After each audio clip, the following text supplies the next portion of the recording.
Makhluk itu hampir nyerang aku setelah Yuda. Jancok kowe, jancok kowe. Awas, di belakang.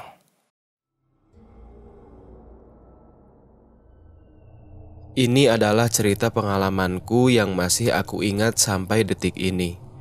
Tepatnya kejadian ini dialami saudaraku, Yuda. Namaku Sumarmo, sapaan akrabku Momo. Ya, panggil aja kayak gitu. Aku tinggal di daerah Jawa Tengah, di sebuah desa dekat pantai. Jarak dari rumahku ke pantai ada sekitar 5 km jauhnya.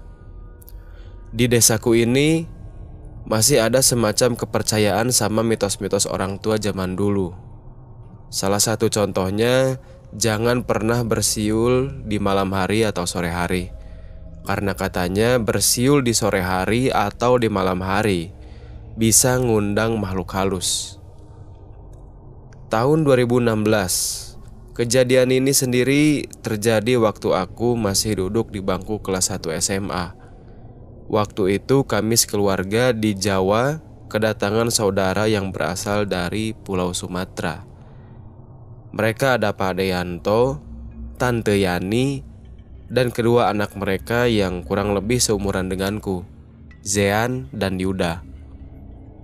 Memang sih, saudara-saudaraku yang beda kota sering banget kumpul bareng di Jawa, karena kakek dan nenekku masih ada. Tapi beda halnya sama Pak Deyanto. Pak adekku itu cuma sesekali datang ke Jawa sekedar silaturahmi. Itu pun sendirian, gak bawa keluarganya.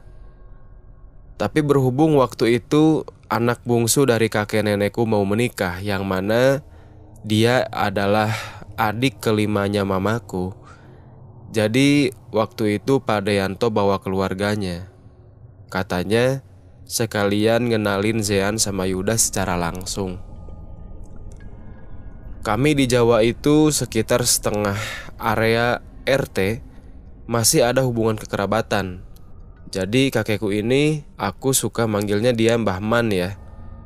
Kakekku ini adalah generasi tertua di antara sanak saudara lainnya. Rumahnya juga paling gede di antara yang lain. Posisi rumahku sendiri tepat ada di depan rumah Mbah Man. Iya, rumah kami seberang-seberangan. Cuman dibatesin sama jalan gang yang ukurannya 2 meteran lebih. Di samping rumah Mbah Man ada bangunan kayak gudang penyimpanan alat-alat kebun gitu. Dan anehnya, bangunan itu tuh gak kena renovasi waktu rumah Mbah Man direnov. Padahal renovasinya gak cuma sekali. Tapi tetap aja bangunan gudang itu dibiarin aja sampai cat dindingnya kusam dan ngelupas. Rasa penasaranku yang muncul pas aku masih SD dulu belum kejawab sampai kejadian mistis itu menimpa saudaraku. Awalnya aku udah tanya mamaku. Bahkan aku pernah tanya langsung ke Mbah Mannya sendiri, kenapa kok gudang itu dibiarin aja? Jawabannya selalu sama, itu kan cuma gudang, ndak apa-apa kalau ndak didandani, katanya gitu. Balik lagi ke Pak Deyanto. Sesampainya di Jawa, dia nginep di rumah Mbah Man selama hampir seminggu. Jadi di rumah Mbah Man itu emang sengaja disediain satu kamar khusus tamu. Dan kamar itu letaknya bersebelahan sama gudang yang aku bilang tadi. Gak jauh, cuman ada celah dikit aja yang suka dijadiin jalan pintas kalau orang-orang mau ke lapangan belakang rumahnya Mbah Man. Dari hari pertama, aku nyoba buat akrab sama Zean dan Yuda secara langsung. Soalnya sebelum-sebelumnya, kami selalu berhubungan lewat medsos. Sampailah di hari ketiga, sekitar jam 3:30 sore setelah asar, Mbah Man ngasih kunci gudang dan minta aku buat ngambil golok di sana. Katanya, Mbah Man pengen ngajak kami bertiga buat metik buah kelapa. Dan karena mungkin Yuda penasaran sama isi gudang, dia ternyata nguntit aku dari belakang sampai ke gudang. Di dalam gudang, setelah aku buka pintunya, aku langsung cari golok di dalam. Di belakangku, Yuda cuman muterin pandangannya ngelihat-ngelihat isi gudang sambil siul-siul niruin irama lagu.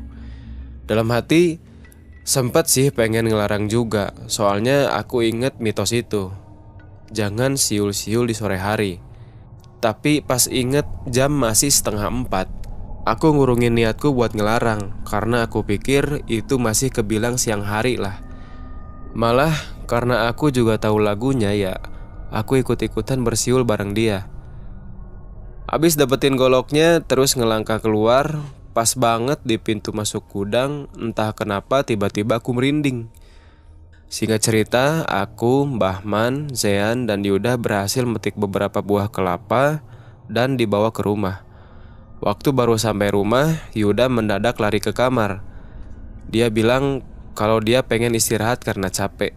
Sempat sebelumnya ditawarin minum air kelapa dulu, tapi Yuda nolak. Katanya kepalanya pusing banget. Singkat cerita, malam tiba.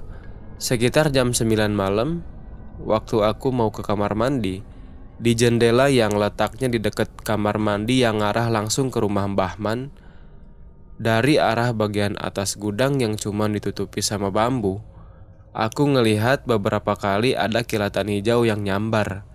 Kalian tahu kan, mainan petasan anak-anak yang ajeb-ajeb warna hijau gitu. Nah, ini persis kayak gitu. Cuman gerakan cahayanya kayak ngelilingin ruangan dalam gudang.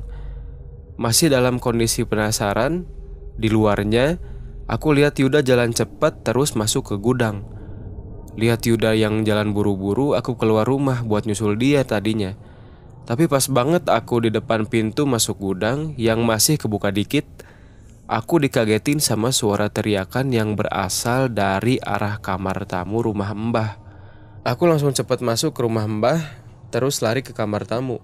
Di sana ternyata Pak Deyanto, Tante Yani, Mbah Man sama Mbah Putriku udah ngumpul di dalam kamar. Dan gak lama mama sama bapakku datang. Waktu aku hampirin, spontan aku kaget lihat Yuda lagi ngeronta-ronta. Hah? Yuda? Terus yang tadi aku lihat masuk gudang itu siapa? Di kamar, Yuda lagi teriak-teriak sambil terus berusaha mukul kepalanya sama tangannya sendiri. Jancok kowe, jancok kowe. Yuda teriak-teriak kayak gitu. Bahman berusaha terus nyembuhin Yuda yang kesurupan. Setelah disadarin hampir 2 jam, Yuda cuman terus bengong gak bisa ditanyain apapun. Bahman juga gak ngejelasin apa-apa. Dia cuma minta aku, mama, sama bapakku buat pulang. Karena emang segan ya, kami nuruti kemauan Bahman. Besoknya, baru Bahman ngumpulin kami dan cerita kalau makhluk di dalam gudang ngerasa keganggu sama suara siulan Yuda. Katanya gak sopan dan gak beretika. Makhluk itu marah sampai masuk ke dalam tubuh Yuda terus mau nyakitin dia dengan cara itu. Kata Mbah Man sih, sosoknya warna hijau, gede. Aku juga gak tahu itu genderuwo atau bukan. Dan untungnya, kata Mbah Man juga, makhluk itu hampir nyerang aku setelah Yuda. Tapi beliau nyegah supaya aku gak jadi korban selanjutnya. Dan alhamdulillah, sampai saat ini aku terus ngejaga etika kalau masuk ke gudang itu. Bukan cuman aku, tapi kalau ada saudara-saudara lain yang kebetulan mau masuk, aku pasti ngingetin mereka supaya ngejaga kesopanan. Awas.